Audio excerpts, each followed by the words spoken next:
Martin Luther King Day 2023. We're so lucky to live in a time when this hero is acknowledged as someone who made an important contribution to our nation's history, to our nation's trajectory of justice. A time when he is celebrated all over the country and all over the world. And yet, by lauding him, by holding him up, he has also become a very safe figure, a figure who exemplifies love and nonviolence, who we can point to, and who is even used as a rebuke to justice-seeking groups today who use tactics that we don't approve of.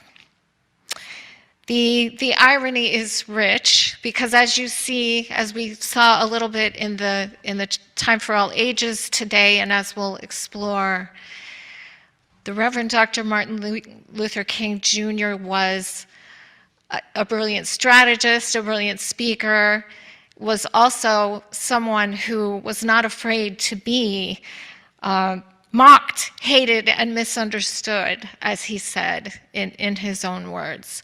That the road that he was walking was so important, the justice he was seeking mattered so much that he was willing to be called the most dangerous man in America in order to achieve the goals that he and his organization was seeking.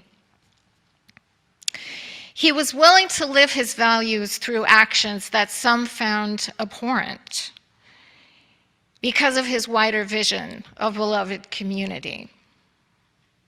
And one of Dr. King's favorite passages from the book of Matthew was that passage that exhorted Christians to be as cunning or as clever as serpents and yet as gentle as doves. He liked to quote that passage, and I think that captures the two sides of, or not even two sides, but the two aspects of the Reverend Dr. King, that strategist, that person that was not afraid to use tactics that would bring him disfavor and disapproval, and yet also had this beautiful vision of the beloved community where every single person, in his famous I Have a Dream speech, where every single child would grow up, not judged simply by the color of their skin, but by the content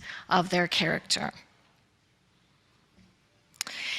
And so we can see the many threads of thought that Dr. King brought together in a personal philosophy that was embodied in his actions in the world. He was a wide reader. He was schooled in many, many different areas of thought, not just in Christian theology, although that was certainly probably the bedrock or the center of his heart and of his beliefs. And his vision of Christianity was that of philosophy embodying nonviolence, right? Embodying the refusal to use violence to achieve one's ends, as exemplified by Jesus. But he was also able to study Eastern philosophy and the concept of ahimsa, of nonviolence toward any being in the world, of not harming other beings, was an important part, an important stone in his mosaic that he put together that represented his beliefs. He also had other threads of thought coming to him through some of his associates like Bayard Rustin, who was an activist who had grown up, was born in Philadelphia and had grown up with some Quaker philosophy, and was also ascribed as a pacifist and had actually asked to be a conscientious objector during World War II because he did not subscribe to tactics of warfare. So there's this whole kind of larger philosophy that these folks are working with of not harming others, of seeing each and every person as a human being with what we might call, as Unitarian Universalists, inherent worth and dignity, right? So that dovetails very nicely with our first principle that's over there on the wall, the inherent worth and dignity of every human being. Dr. King had the opportunity to understand and study the works of Mohandas Gandhi in India and his nonviolent protests and nonviolent work there that brought about the end of British colonial rule in India. But it's important to understand this this operating strategy of nonviolence that Dr. King and other folks who were working towards the civil rights movement were using. And it's important to understand what this philosophy was not.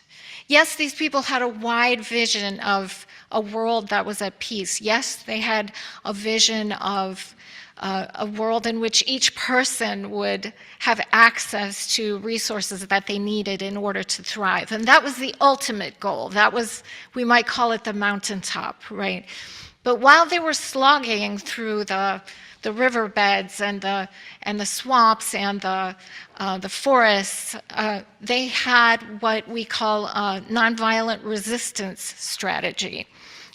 Or we might call it strategic nonviolence. These things are ways that oppressed people or people who are seeking to make changes in society can apply certain actions so that they can help create change.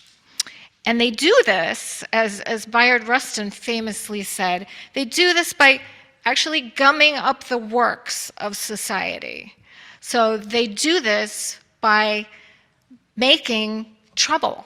They do, as John Lewis would have said, right? They do this as people who are willing to use their bodies, willing to use whatever resources they have to actually shut down a system that is inherently violent towards people of certain marginalized identities, certain marginalized groups, so that the people in power, the systems of power actually have to change. That they become so uncomfortable that they have to change. And a great example of this is the Montgomery bus boycott, right? So they planned it and planned it out. It wasn't just Rosa Parks one day having tired and sore feet, as we have sometimes learned, right? It was planned to the nth degree. Rosa Parks was someone who had been working with these groups and had a lot of schooling in these nonviolent strategies, and was chosen for her qualities, was chosen for who she was and what she represented and what she could do in that moment. And they actually shut down the Montgomery bus system, right? So they made the entire society very uncomfortable in order to achieve their goals. So, as Bayard Rustin said, we need in every community a group of angelic troublemakers. And there we go again. There's that dichotomy, that contrast, right? The serpents and the doves, angelic troublemakers. So nonviolence is not necessarily the same thing as peaceful protest, right? Peaceful protest can sometimes encompass standing out on the street and waving signs and hoping to change hearts and minds, right? Hoping to change people's ideas about things, using moral suasion to change the viewpoints of individual people. And Nonviolent strategy is more about disruption. It's an activism that wants to throw a wrench into the works so that something will have to change. Now, what does this mean for our own times? What does that mean for UUs as we sit here, most of us in our relative comfort, different social locations, but certainly many, many of us have aspects of privilege. And I don't mean to speak for everyone, but certainly I have had many privileges, and I imagine if we sat down and named them, we could list out many that we've had access to in our lifetimes. Well, Unitarian Universalists have been a part of this fight, right? We have been willing to make a difference from time to time and from certain ages, but sometimes we lose our resolve. Sometimes we tend to focus on that beautiful big vision, the beautiful mountaintop and the beautiful principles, and we're not always willing to jump in and be a part of gumming up those works. And it can be hard. It can be hard when we come from social locations of privilege, because we've actually been raised to not rock the boat, right? Some of us, I can speak for myself, have been raised to avoid conflict and fear it. So what we can do as UUs is we can continue to study and learn to focus on systemic problems rather than on individual consciousness or individual ways of seeing the world, or individual acts of racism, actually, which certainly we should denounce. We should denounce any act of racism anywhere. But simply denouncing individual acts of racism will not move society closer to our goals of greater equality and access and dismantling of widespread oppression against people of color, disabled people, LGBTQ plus people. We could make a list that goes on and on.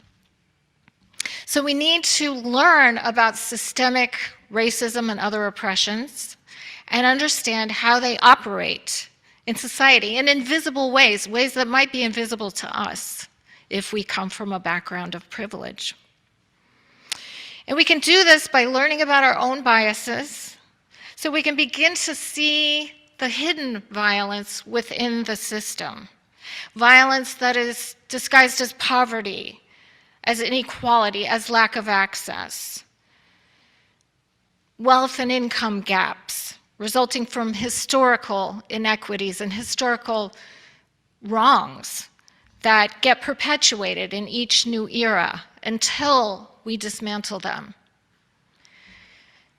We can also become more comfortable with conflict within our own communities and intergroup conflict.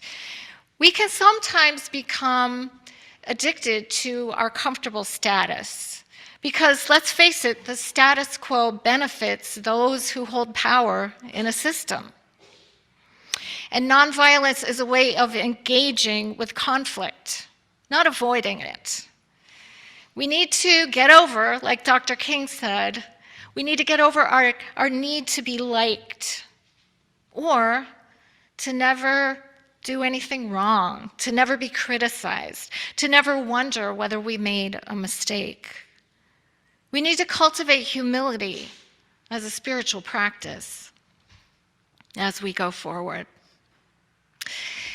We Unitarian Universalists love to proclaim how great we are and all of our wonderful ancestors like Emerson and Thoreau and all of those great old dead white guys. And we need to also learn how to follow, right? We need to get over our Mighty Mouse syndrome. We're going to rush in and save the day and be the good guys. We need to stop believing that we know more than oppressed people do about what's needed in any given situation. We need to learn to listen, learn to work well with others, learn from those who are much closer to the problems, to the issues, to the situation, and who probably understand its nuances much better than we do. We need to bring the resources that we have to the table and share them generously. We need to be willing to bring our bodies, if possible, and if it's something that we're able to do within our own limitations. Like the children in the story, we can lend what we have, and we can have the courage to live out our convictions by action.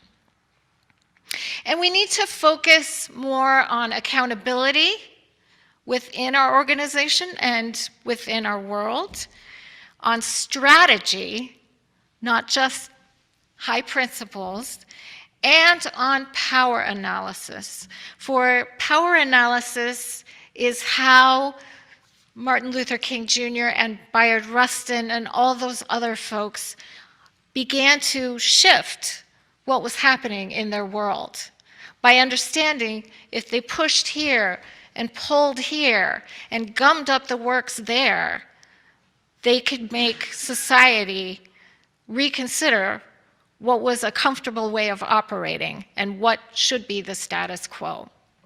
So as we go forward and we hopefully continue to be a community of learning who grows together and changes together and transforms together, we need to focus on that power analysis, really understanding how things work on a nitty-gritty level, and then being willing to make those actions that will push and pull on those stuck levers. Now, as we go, don't get me wrong, it's very important for us to keep that mountaintop in mind. Yes, it's beautiful, and we want to get there. We want to be in that vision of beloved community where everyone matters and everyone thrives. This is what sustains those of us who are slogging through the swamps and the fields and the forests. And as Reverend Dr. King so beautifully articulated, the goal of all this action and strategy and disruption is to build that community that is at peace, finally at peace with itself. And remember that he also said that true peace is not the absence of conflict, it is the presence of justice. The Reverend Dr. King was willing to be a subversive figure. He was willing to be the most dangerous man in America, to be mocked, reviled, and misunderstood in order to help bring this vision of beloved community about. Are we willing? Dr. King's legacy and writings continue ever to shine down through the years, for he demonstrated an integrity of thought and belief and action that was led by powerful example. Will we? The beloved community for Dr. King was the fount of every blessing in life. Ultimately, it sprang from God's deep love for creation in Dr. King's Christian theology and view of the world. And he wanted this for everyone, every single person in our world. And he believed that this world was possible. Do we? I leave you with that. Do we? And will we? And are we those people?